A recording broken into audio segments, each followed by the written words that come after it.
Hello' বন্ধু বান্ধৱীসকল, কি খবৰ নিশ্চয় সকলোৰে ভাল। কি হয় এইফালে পোৱালিটো আছে, সি আহিছে বাঢ়ি লোৱা।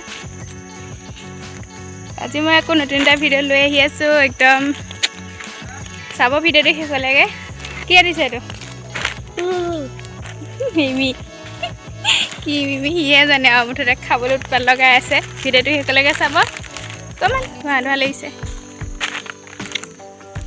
এতিয়া মই আছোঁ এটা বিশেষ জেগাত। আপোনালোকে হয়তো দেখি গম পোৱা নাই মই ক'ত আছোঁ, কিন্তু মই আহি পাইছোঁহি। বাইকৰ পৰা নামি লওঁ, তাৰপাছত মই দেখাবলৈ চেষ্টা কৰি আছোঁ। সকলোখিনি চাই থাকিব আৰু যদি ভাল পায় লাইক কমেণ্ট শ্বেয়াৰ কৰিবলৈ নাপাহৰিব।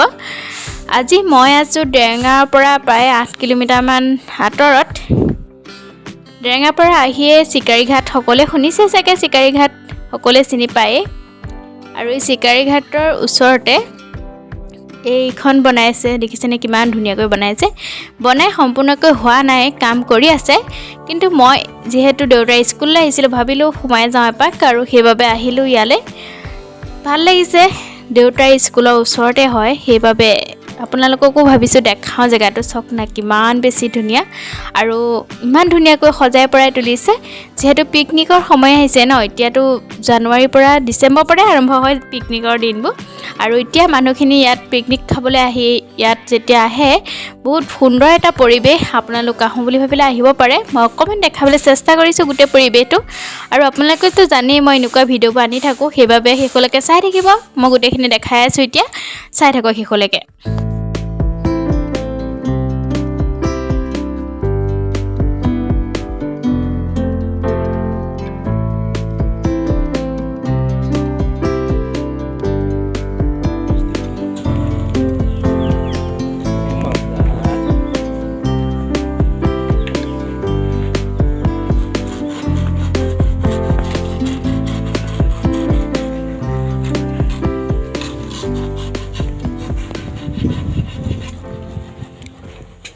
চিকাৰীঘাটত বহুত ধুনীয়াকৈ বনাই আছে।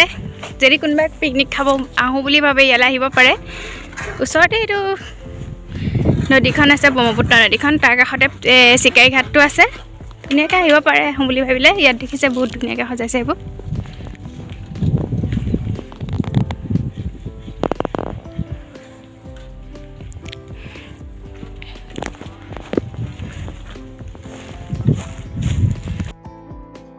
দেখিছে বাঁহে কি ধুনীয়াকৈ সজাইছে। আচলতে বাঁহে কৰিব নোৱাৰা কাম একোৱেই নাই। চব সুন্দৰকৈ সকলোখিনি বাঁহেৰে তৈয়াৰ কৰিছে।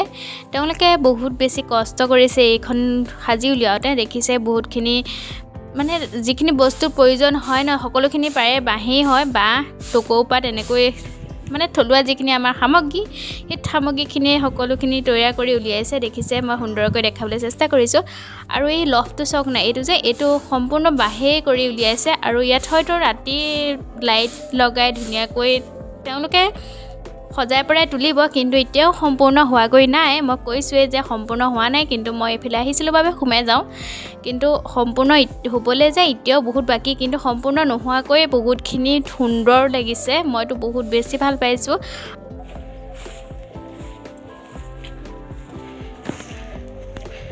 জেগাটো বহুত ধুনীয়াকৈ বনাইছে। কোনোবা আহোঁ বুলি ভাবিলে আহিব দেই, মই একদম ভালকৈ দেখাই দিছোঁ। এইবোৰ বনাই আছে, হোৱাগৈ নাই, বনাই আছে।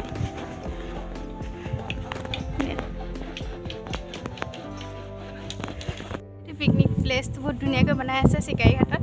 আৰু এইবোৰ ইয়াত ফটো চটো মাৰিবৰ কাৰণে। আৰু জানুৱাৰী মাহটোত, মানে ডিচেম্বৰ জানুৱাৰী মাহটোত এনেকুৱা এটা পৰিৱেশত পাৰ কৰাটো বহুত বেছি সৌভাগ্যৰ কথা। আপোনালোকে যদি কোনোবা আহোঁ বুলি ভাবে আহিব। আৰু তাত যেতিয়া যাব মানে তেতিয়া টিকেট এটা কাটিবলগীয়া হয়। টিকেটটো বেছি দামীও নহয়, বহুত কম দামতে তেওঁলোকে টিকেটসমূহ দিছে। গতিকে মই ভাবোঁ ইমান কষ্ট কৰি উলিয়াইছে যেতিয়া, 2 টকা 1 টকা দিয়াটো বেছি ডাঙৰ কথা নহয়। 2 টকা 1 টকাত নহয়, কিন্তু জাষ্ট মই এক্সাম্পল দিছোঁ। গতিকে আপোনালোক আহিব, সকলোৱে বহুত বেছি ভাল পাব। বহুত কম ৰেটতে আপোনালোকে তাত সুন্দৰকৈ পৰিৱেশটো একদম চাব পাৰিব। মই বহুত বেছি হেপী। এনেকুৱা কিছুমান পৰিৱেশত মই নিজকে যেতিয়া লৈ যাওঁ, বহুত বেছিয়ে ভাল লাগে মোৰ। কাৰণ মই এনেকুৱা পৰিৱেশটোতে ডাঙৰ হোৱা, মই এনেকুৱা পৰিৱেশবোৰ ভালেই পাওঁ। সেউজীয়া আৰু তাৰ কাষতে থকা নদীখন ব্ৰহ্মপুত্ৰ নদীখন আৰু তাৰ কাষতে থকা এই সুন্দৰ পৰিৱেশটোৰ মাজত মই অলপ সময় ভালকৈ পাৰ কৰিলোঁ আৰু যিমান পাৰোঁ আপোনালোকক দেখাবলৈ চেষ্টা কৰিলোঁ। নাজানো আপোনালোকে কেনেকুৱা পালে, কিন্তু মই ভালেই পাইছোঁ আৰু আপোনালোকে যদি ভাল পাইছে মই ভাবোঁ আপোনালোক নিশ্চয় যাব। আৰু তাতে দাদাজনে কেইটামান কথা কৈছিলে, কিন্তু মই ভিডিঅ' কৰিবলৈ নহ'ল। তাৰে দেৰগাঁও হয় দাদাজন, আৰু দেৰগাঁৱৰ পৰা যেতিয়া তাত গৈ এই সকলোখিনি মানুহ লগাই যেতিয়া কামসমূহ কৰিছে, গতিকে ফ্ৰীতে আপোনালোকক তাত যাবলৈ সুবিধা কৰিব নোৱাৰে। সেইবাবে আপোনালোকে নাভাবিব যে ইয়াত আহিলে পইচা দিব লাগিব, বহুত বেছি পইচা নলয়। মই কম ৰেটতে মই সুন্দৰকৈ পৰিৱেশটো উপভোগ কৰি আহিছোঁ। আপোনালোকো যাব। আৰু দেৰগাঁৱৰ পৰা দাদাজনে ইমান দূৰত গৈ কৰিছে, গতিকে কিবা এটাতো তেওঁ লাভ হ'বই লাগিব। তাত ৰেষ্টুৰেণ্টটো খুলিব বুলি কৈছে, কিন্তু মই যাওঁতে ৰেষ্টুৰেণ্টখন হোৱাগৈ নাই, কিন্তু মই ভাবোঁ হ'বগৈ চাগে, কাৰণ সকলোখিনি সম্পূৰ্ণ হোৱা নাই বাবে ৰেষ্টুৰেণ্টখন হোৱাগৈ নাই। গতিকে আজি মই পৰিৱেশটো ইমানেই দেখালোঁ, আপোনালোকে কেনেকুৱা পালে নাজানো। এতিয়া সকলোখিনি মই যিমান পাৰোঁ দেখাবলৈ চেষ্টা কৰিলোঁ। আশা কৰোঁ আকৌ নতুন নতুন ভিডিঅ'সমূহ আপোনালোকে মোৰ দ্বাৰা পাই থাকিব। এনেকুৱা ভিডিঅ'সমূহ পাবৰ কাৰণে মোৰ চেনেলটো ছাবস্ক্ৰাইব কৰি ল'ব আৰু কাষতে থকা বেল আইকনটো ক্লিক কৰি দিব, যাতে মোৰ সকলো ভিডিঅ'ৰ ন'টিফিকেশ্যন আপোনালোকে পাই থাকে।